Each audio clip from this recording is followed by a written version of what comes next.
Well, good afternoon. It's really a pleasure to be here and to have this chance to speak to a few people um, beyond my own little home office. Uh, we don't get out as much as we'd like, and I've just actually been trying to make some arrangements for having all visitors come speak to our department here at LSU. So it's really great to have this kind of interaction, even if remotely. What I want to do is talk a little bit about mainly about the circumstances that brought me to this topic, and then also to the impacts of doing this book. It was an amazingly fortuitous set of circumstances that led me to write the book Unnatural Metropolis.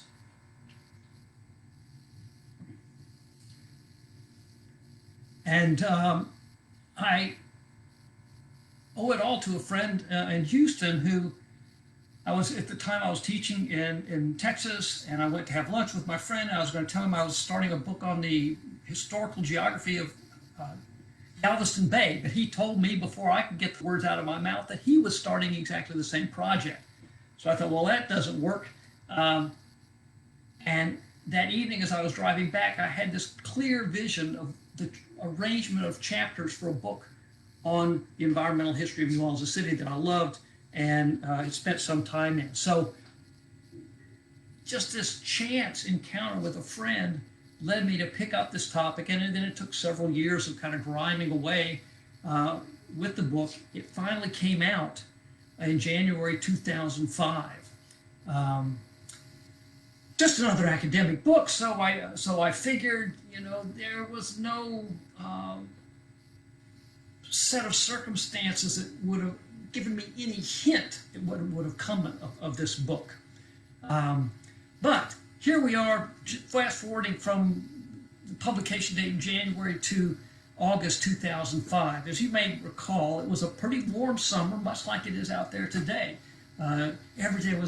Summer was grinding along mid-90s every day. And then on the 22nd of August, there was a slight cool front that blew through. The meteorologists have been saying we had a front blowing through last night, I think.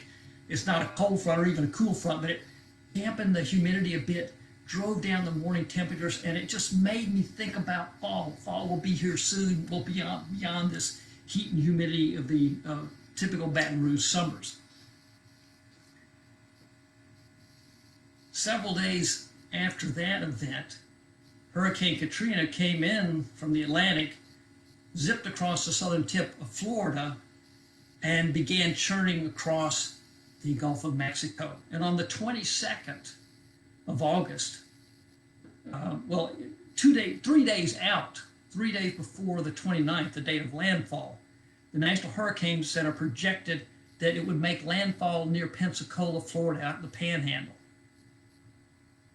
One of our grad students, with that information in mind, loaded a surfboard on his truck and hit east to go surfing on Pensacola beaches.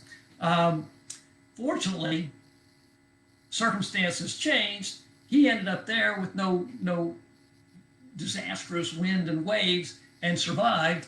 But of course, as we now know, the forecast shifted the forecast position 3 days out to right up the mouth of the Pearl River in eastern Louisiana. That brought Hurricane Katrina much, much closer to us and unleashed a whole set of circumstances that transformed New Orleans and transformed my life. And this book, I have to say, went from being just what I thought would be another academic book to one that totally changed my life, brought about exposure to a wider public audience that most academics never even dream of, let alone experience. So I'm very grateful to LSU Press for their efforts to put out issue after issue, reprint after reprint issue in the wake of Hurricane Katrina, as suddenly this book got a lot of attention. Most of you have your own memories about Katrina and landfall and what happened in the days after that. But the timing of Katrina's arrival led to this exposure to the book. And it wasn't just because it was a great book. It was as much as a matter of timing and circumstance and serendipity. Again, serendipity led me from Galveston Bay to New Orleans, and then also produced this magnificent set of public, this magnificent and burdensome public interest in the book. The book itself is about how society deals with hazards. That's the big story. How a place like New Orleans is in this really perilous setting. It's in a setting that's not really ideal for a major city. It's on a wetland. It's exposed to river floods and hurricanes. But somehow people have managed over the years to cope with those extreme events like floods and hurricanes. And so that's the story here and of how society copes with extreme hazard events. This book only lightly touched on hurricanes, but the bigger story of coping with floods and high waters and the whole range of issues that come with that struck a nerve, and they resonated with the reading public at the time. And one of the passages I think got the most attention was one from the conclusion that I want to start with here. And it was a sort of a looking off into the future sort of paragraph. And I wrote, massive and shallow Lake Pontchartrain makes the city vulnerable to natural disasters. Should a Class 5 hurricane blow water over the lakefront levees, the city could find itself underwater for months. Evacuation would face serious bottlenecks due to the limited number of escape routes across the waterlogged terrain. And some of those raised highways could be overtopped by storm-driven waves. Recent popular accounts paint a dire picture and suggest that federal authorities might not be willing to make the investment necessary to save a city that cannot afford to protect itself.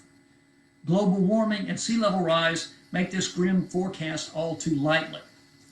And so interesting to note that, yes, there were 800,000 people that evacuated out of the city, far more than had ever evacuated before. They got the word out, people got on the move. But I flew over New Orleans in a small private plane a few days after it, and there were stretches of the twin span, that area, that I-10 stretch that goes from New Orleans east to Slidell. Sections of that bridge were completely ripped off the foundation, the piers that set down into Lake Pontchartrain. Some sections had stretches of road that were still in place, severed by open gaps at either end, and there were cars in those existing stretches of highway. And I just can't imagine riding out that storm, a storm that was so powerful and vicious it could knock the bridges asunder. And someone was sitting in their car, I'm sure having several layers of religious experience in the process. But this passage got me into some serious debates. I was actually arguing with a journalist on live radio broadcast, a national radio broadcast, and he said, "You predicted Hurricane Katrina." I said, "No, I didn't predict it. This whole paragraph was about what others had been saying for years before. I was simply reporting on historical accounts, how people had conceptualized this. And we have to think about, yes, we foresaw events like Katrina, but were we prepared?" And it was this type of long-term perspective, looking back at how society has coped with hazards in the past, that I think enabled people to understand why people still lived in New Orleans, why people were willing to endure extreme weather events.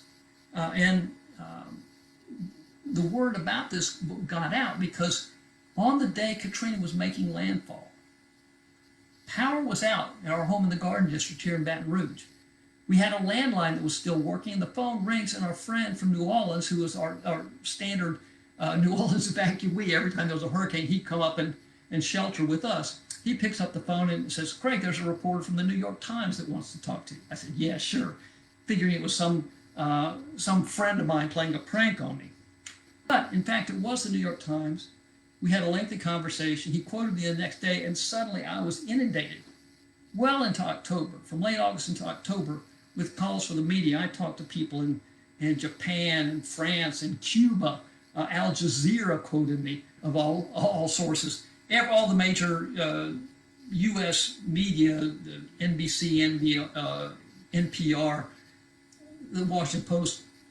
It was a stunning experience to have this kind of attention on a obscure little academic book. I think what caught the journalists' attention and the public's was that here New Orleans was a city that had faced flooding. And in the early days, the big question was, why did people continue living there? They had relied on levees to fend off river floods in the past. Those had failed. Then they built levees to fend off hurricanes. Those failed as well. And the question was, why did they continue living there? So levees were the dominant choice for how to deal with flooding. And we continue to rely on those. We have not given up on levees. We continue to work on the river levees. We restored the hurricane protection levees, and we're building new levees to fend off sea level rise in the coastal area. So this story of building levees and being highly dependent on structural protection is one that continues to have currency. And it's certainly a big issue as we talk about the state's coastal restoration plan.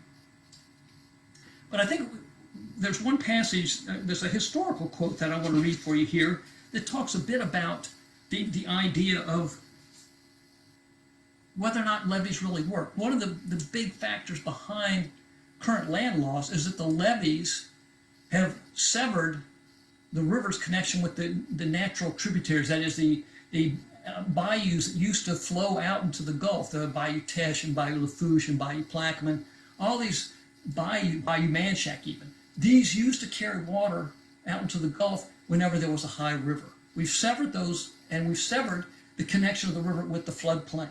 The levee no longer lays sediment down every year. And one of the ideas is that we need to restore something akin to natural disturbance, that is to make new diversions, waterways that carry sediment out into the wetlands to rebuild the wetlands. And this is an 1846 observation about the closing of the outlets and their function in the river's hydrology and ecology. P.O. Hebert, who was a state hydro engineer in 1846, wrote, "Everyday levees are extended higher and higher up the levee from New Orleans, and natural outlets closed. And every day the danger to the city of New Orleans and all the lower country is increased. Who can calculate the loss by an overflow of the city of New Orleans alone?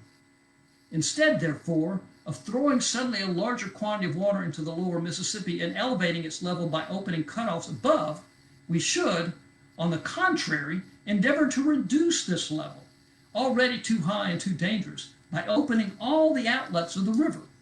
We are every year confining this immense river closer and closer to its own bed, forgetting that it is fed by over 1,500 streams, and regardless of the danger becoming every year more and more impending." So he was talking about one of the central issues in our $50 billion plan to restore the coast, that is cutting off of the outlets that feed and build land, feed the marshes and build land. Now, as I went through my encounters with the press, daily encounters with the press, they kept asking different questions, and there was sort of a rolling focus about what was important. First, it was why did people live there? What is the function of levee? Why do people live with these faulty levees? But then, several days in, a week or so in, it became the issue of social justice, equity, and comments. The news media became obsessed with the idea of social inequities. So this is a passage from my book that deals with, that discusses how that kind of social inequity was not a new phenomenon to New Orleans and flooding. In reference to an 1849 flood, I pulled together some historical information that led me to write, topography in part defined the social geography of New Orleans, and during floods created inequity in terms of suffering. The highest ground at the Place d'Armes, or Jackson Square, and in the wealthier districts remained above the inundation. But, quote, the utmost distress prevailed among the poor, who lived in the lower sections that went underwater first and stayed underwater the longest. Water surrounded over 200 square blocks of the city and about 2,000 tenements. This forced some 12,000 residents, mostly poor, to vacate their homes or live aquatic life of much privation and suffering. Most businesses and commerce ground to a halt, while older cemeteries were underwater, displacing all burials to the new cemetery atop the Metairie Ridge. Overall, the most pronounced and prolonged suffering was concentrated in the low-income quarters, exacerbating pre-existing inequities. So inequities and unequal suffering were not new to New Orleans. One other part about this story that I think also resonates with the current thinking is, I mentioned that the state hopes to deliver sediment to the wetlands in its restoration plan. Again, an idea that has its roots deep in early engineering practices along the lower Mississippi River. A man by the name of Louis de Russy in 1858 offered a fascinating proposal about how to raise the level of the land in New Orleans using river water. In a report to the state legislature, Louis de Russy prepared an estimate for draining the swamps between the city and Lake Pontchartrain, as between the French Quarter and Lake Pontchartrain. His novel plan emphasized not drainage, which is the typical approach in those days, but filling the low areas, mimicking the process of sedimentation that had been terminated by the levees. His concept called for a series of parallel levees running from the river to the lakefront, where a perpendicular levee would link the bulwarks extending towards the lake, creating a series of enclosed basins.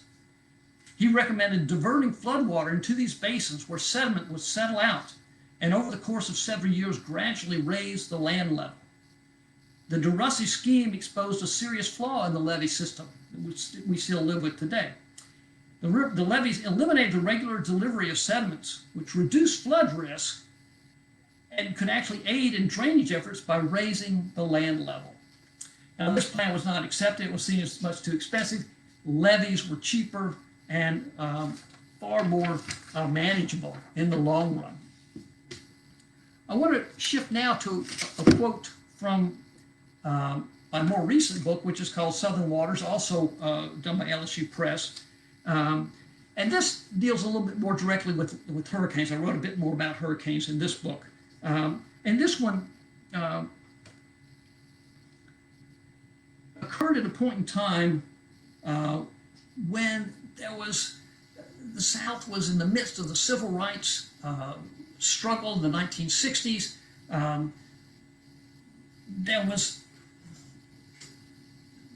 The country was polarized politically and racially. There were high tensions, not unlike things we've seen in the last few months. But what we see here is that when New Orleans was struck by a flood caused by Hurricane Betsy, there was national empathy and funds were made available quickly by Congress. Now, it didn't hurt that we had a Democratic mayor of New Orleans, a Democratic governor, John McKithen, and a Democratic president, Lyndon Johnson. What I have to say about this is that Betsy inflicted massive damage to New Orleans and coastal Louisiana. Nearly half the city was inundated, along with the extensive areas of coastal marshes. Only 4 years later, the even more intense Hurricane Camille inflicted even more horrendous damage as it tore across the Mississippi shore. Once again, large areas of Louisiana's wetlands suffered inundation, but this second storm obliterated vast sections of beachfront development in Mississippi as well.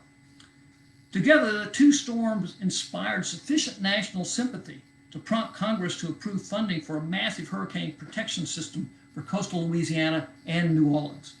While there have been no comparable structural, there have been no comparable structural projects across either the South or anywhere else in the country, a Southern tragedy sparked a national response. The structural approach, that is reliance on levees, prevailed in the search for relief from hurricane floods in Louisiana and was feasible only with federal funds. This is something the state could not have done by itself. Now, I'd be happy to take any questions or comments. If you have any observations, and I see Dr. Harrison has joined us. Good afternoon. It's been a while since you and I have seen each other. I hope you're still with us. Any comments? You can write a comment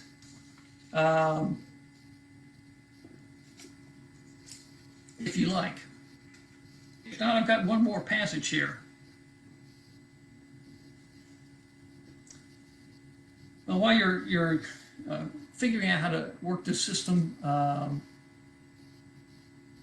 I will proceed with this one further quote here.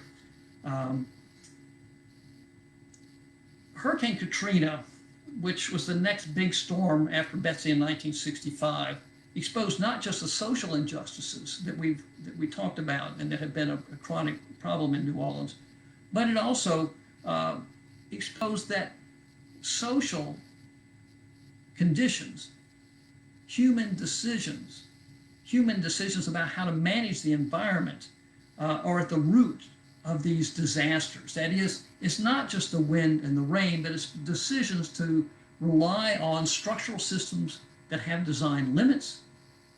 We can't raise the levees when we know a Category 5 storm is coming. We only have one designed for a Category 3.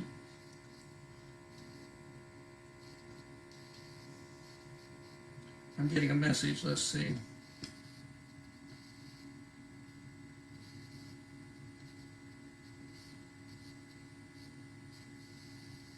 Let me read this quote, and then I'll follow up on. There are, I guess, some quotes, some questions coming in. Sections of New Orleans were inundated by Betsy in '65, and these became the zones of the most active residential and commercial development in subsequent years. The obvious lack of development restrictions in flood-susceptible locations allowed some of the most devastating of consequences when Hurricane Katrina made landfall in 2005. An extensive review of hurricane damages between 1925 and 1995 concluded that social changes, not environmental differences, not the intensity of the storms, were the prime cause of increased hurricane destruction. Okay. Margaret asks, can you comment on the role played by real estate development and poor urban planning in the increased flooding in Louisiana cities in the last decade? Yes, certainly. This is something that I've been working with very extensively. And in part, that last quote deals with that. But between 1965 Between 1969 and the early 70s, the city of New Orleans permitted the development of new subdivisions, a whole host, some 20-something subdivisions in the area that saw the worst flooding during Hurricane Betsy. Some 20-something thousand houses were built in that between Betsy and the early 1980s, when we had the oil bust and kind of ground development to a halt, or at least slowed it down tremendously. So there has been a deliberate process that allowed development in areas that were highly susceptible. Building the whole lakefront area after the 1915 hurricane is one example, but that was continued forward. And when you look at the plans laid out by the city after Katrina, there was no retreat from the lowest areas, the areas that suffered the worst damage. Rather, the city targeted many of those areas for redevelopment, rather than trying to reconfigure the footprint of the city to some extent and bring a slightly higher density of population to higher areas. So unfortunately, we've sort of, I like to say, we've designed community resilience out of both house construction and urban land use planning. Margaret also asked about the current threat to the health of the Mississippi River. Well, in terms of the health, we've done a great deal in terms of cleaning up water quality of the Mississippi River. I guess a big concern now is the pharmaceuticals, really low concentration pharmaceuticals that we aren't really monitoring closely that can get into water supplies. But I think the biggest issue with the Mississippi River is we've seen a whole series of extended high river stages. We had 211 days above flood stage 2 years ago in 1919, okay, a year ago, not 2019. We had one of the top 5 longest durations above flood stage this year. So we're seeing more rainfall, more runoff in the upper Mississippi River Basin, and that's passing by here. These levees have design limits, and I think the biggest threat is how will these levees fare with this renewed, with increased quantity of runoff.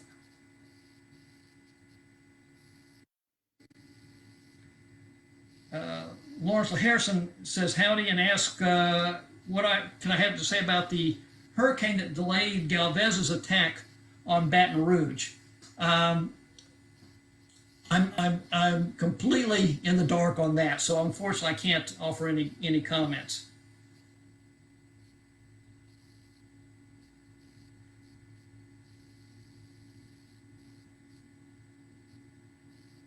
Checking the questions here. Okay, we're getting multiple copies of those questions.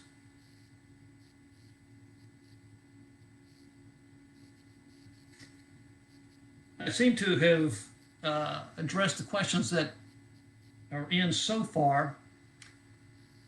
And I want to thank everybody for tuning in. It's really been a pleasure. And if we have time for another question or two, if someone wants to chime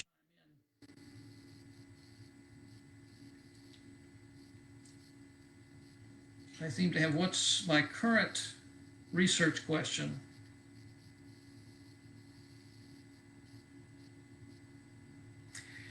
The question is, what is my current research focus? Well,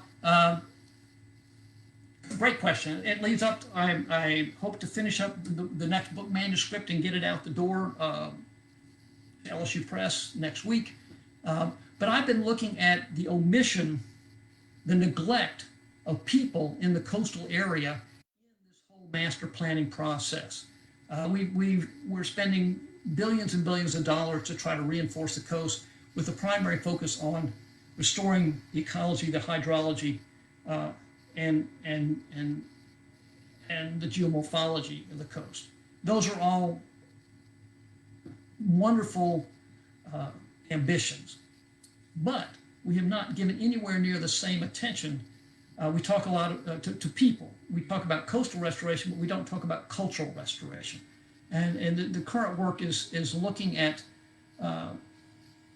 how bringing people into that discussion about restoring the coast, and not just the biophysical coast, but the total coast, might lead to a much more healthy program, and it might help us reorient and spend some of the money a little bit more wisely, rather than giving contracts for doing impressive works that might not in the long run have a benefit to areas beyond the largest city in the state.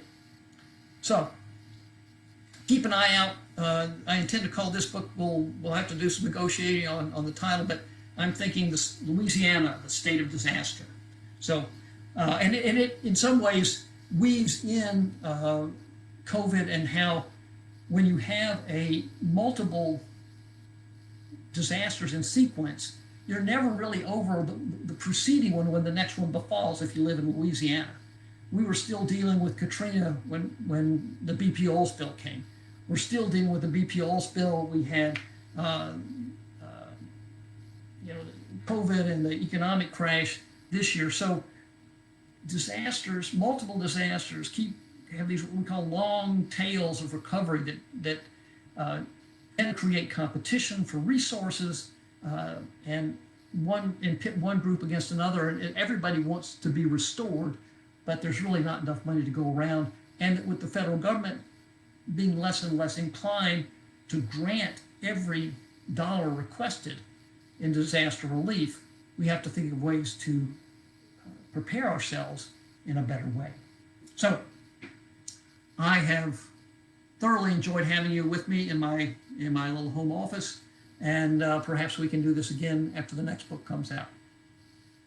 Take care and stay healthy, stay well, and stay cool.